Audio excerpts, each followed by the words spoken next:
I was going to photo it, but so this is an 02, but 01 is what you have, and 9702 is the same, but having a late one is nice. And this one did get checked out. We actually, well, not only did we check it out,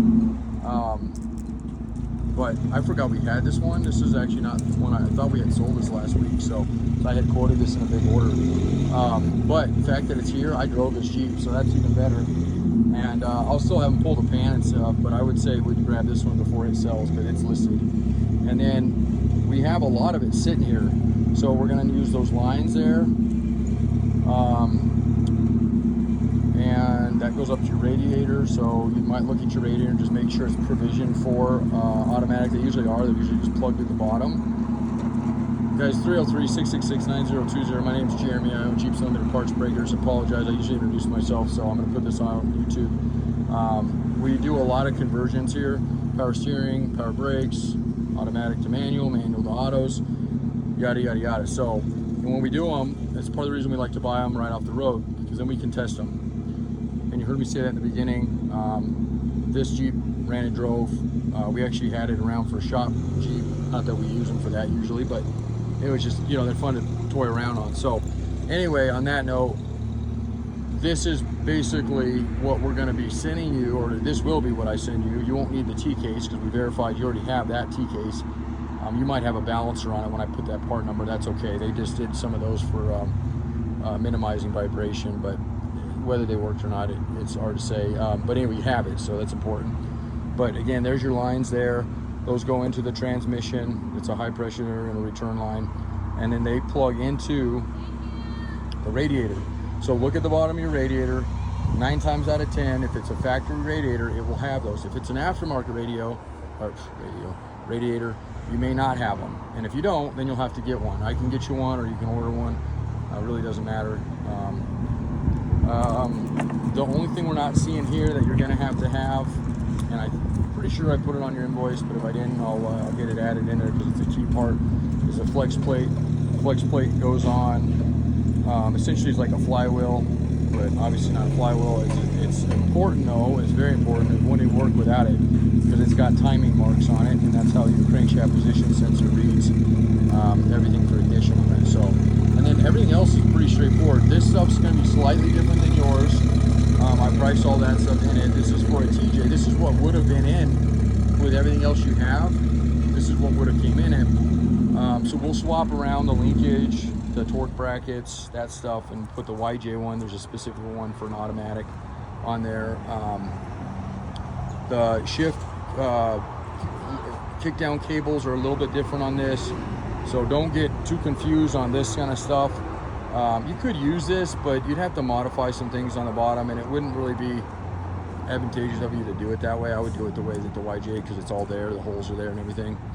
But nonetheless, you know, I've seen it done, and your Jeep, since you can kind of see somebody's done already a lot. And for those of you that don't, so this customer, we worked with them for a while now, and essentially somebody had done a 2.5 to a 4.0 swap, and now they're going from a manual to an auto. And normally that's a fairly simple, and it is in this one, but this was a little unique because it had a 4-liter. So they went to they used a late 4-liter, like an 01, which isn't easy to do. So it was impressive that they got it in there. It looks good. I would say don't monkey with it. Like I told you earlier, if you have to do something like, for example, that plug isn't there,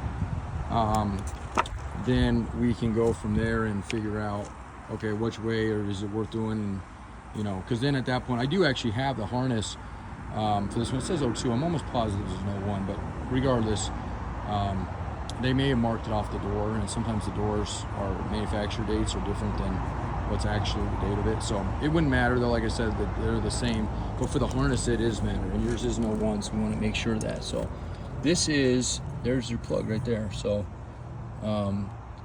this is actually would go with yours. So you're going to be looking for, there's your little round one I told you about, okay, where it goes right there. And it's actually unique, this one's sitting here. Normally these sell really quick, hard to get. So there's your plug here, and you got this guy, which goes right here. So a lot of the old harnesses don't come off like this where they have a plug, but you're going to be looking for, I told you, that guy there. And on that other harness that I showed you earlier, it was actually all loomed into the original, didn't separate. On these years, the 0102s, they may separate like this. So if it's the case and you don't see this section, as long as you have the plug that goes, essentially the female plug, or male with female, you don't want pins, this is basically, that would go into this guy, and you can kind of see you got 2 at the top on the right and then 3 fillers on the bottom. There's not much else I can give you about that one, but that would be the one. If you're missing that guy and you do happen to have a plug in that general area that I sent you that video on, you'll be okay, because that would be the other way to hook that up. I'm just a little baffled on that because I can't remember that being separate like it is, but maybe they did on those years. But anyway, regardless, we're good on that as long as it's there on yours, or one of 2 is. And then yeah, that's essentially it. I don't have the YJ one up here handy to show you.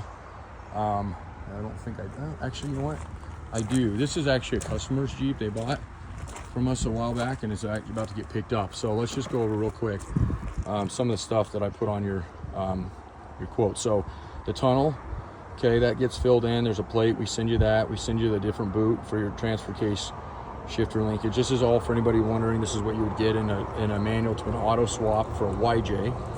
You're gonna get a column. It'll look like this one. I don't know if it'll be the same color. Basically what we have is and this one's a tilt one, which is the way I priced it. If we have a fixed one, it lowers it a little bit on those. You'll get the pedal assembly with the bracket. You'll need all that. Nothing else changes on the inside.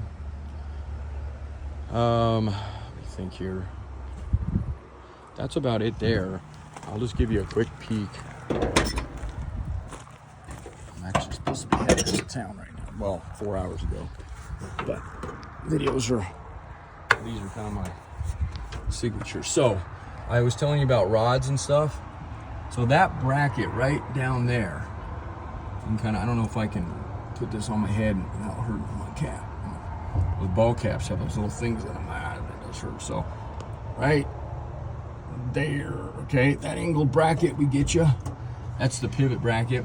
And then all these linkage rods, and you see that linkage rod hooks up that column there that goes down, and that essentially takes place on the YJ for what I was showing you just a second ago on that one over there for the cables.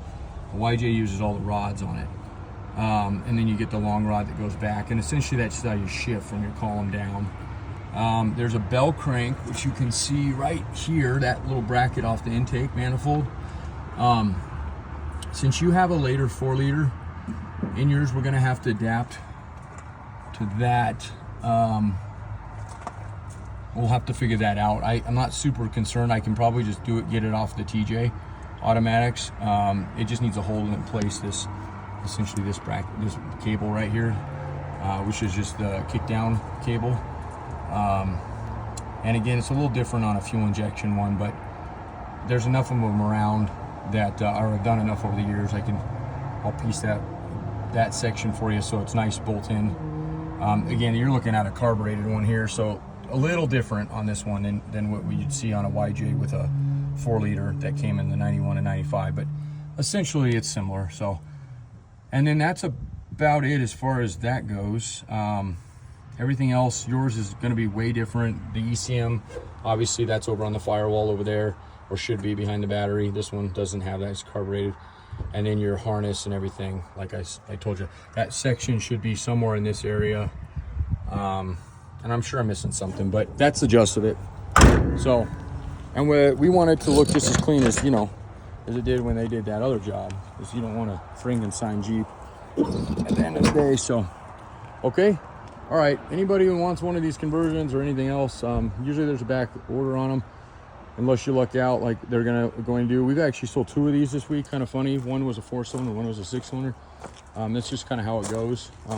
They're both available. The 4-cylinders are exceptionally hard to get. They didn't make a lot of TJ YJs with those in them, autos, but they do exist. And this is our yard. 7 acres. And we're really known for a lot of our tubs and frames. I'm heading out the East Coast here a few weeks to do a big delivery on those. But in addition to those, like I said, I always kind of pride ourselves on these conversions. So, all right. And yeah, the later ones are available too, the 03 to 06. They're a different tranny. That's actually one of them over there. That's a 4, but I don't know what they're doing. My wife's telling me I need to go. Anyway, we can get into that later.